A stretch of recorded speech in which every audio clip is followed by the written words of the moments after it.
Morning City Life. It's lovely to be able to share with you today. We've really enjoyed these videos as a family and we do it as part of our kind of evening rhythm before we sing a bit of worship together, so it's great to be able to share with you. I wanted to share a bit of gold that I've found in this time, and as we know, gold tends to come from refining fires. So a couple of weeks ago we found ourselves in a situation where our house became quite an unsafe place for about 14 hours. And it was all due to external factors. We felt quite trapped, and I ended up feeling quite angry and scared and a little bit abandoned by God, if I'm honest. We had tried everything we could to change things, but actually it was totally out of our control. Normally we could escape to our parents or our friends or even book into a hotel, but due to all the lockdown measures it just wasn't possible. So we ended up having to put our son to bed in our shed, in our outbuilding, and I was just really struggling at not being able to provide a safe place for my family. And I then had quite a sleepless night as everything was going on.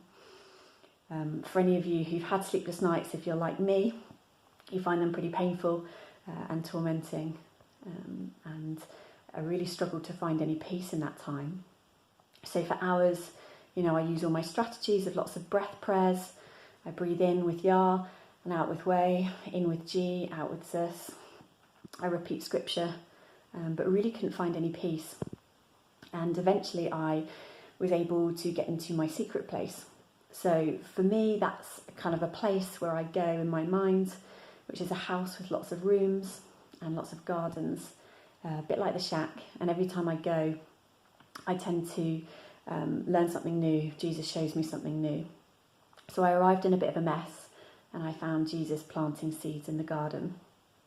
And he looked at me, as only he can, and very gently but with authority said that I had made earth my greatest reality. And kind of unpacking that, what he was saying to me is that I was so fixated and consumed with my here and now that I really had lost my heavenly perspective, which meant that I'd become quite overwhelmed with situations that were out of my control.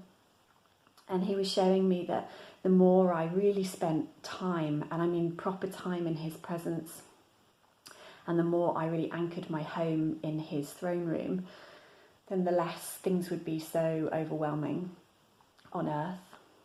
And I actually found that a great comfort. It wasn't like a trite answer that everything was going to be okay, which isn't always that helpful in acute suffering. But it gave me something really practical to hold on to and helped me understand, why I was struggling so much to find peace. And so a couple of days later, we were listening to our morning podcast, which we use Bridgetown Daily with John Mark Comer. And he was talking on suffering and endurance. And he was speaking about the verse in 2 Corinthians 1 verse 8. And he said, these things happen, talking about suffering and painful things. These things happen so that we might not rely on ourselves, but on the God who raises the dead. And it just really strikes me that there are so few circumstances in my life that I am out of control of. I'm very good at making sure I have some element of control.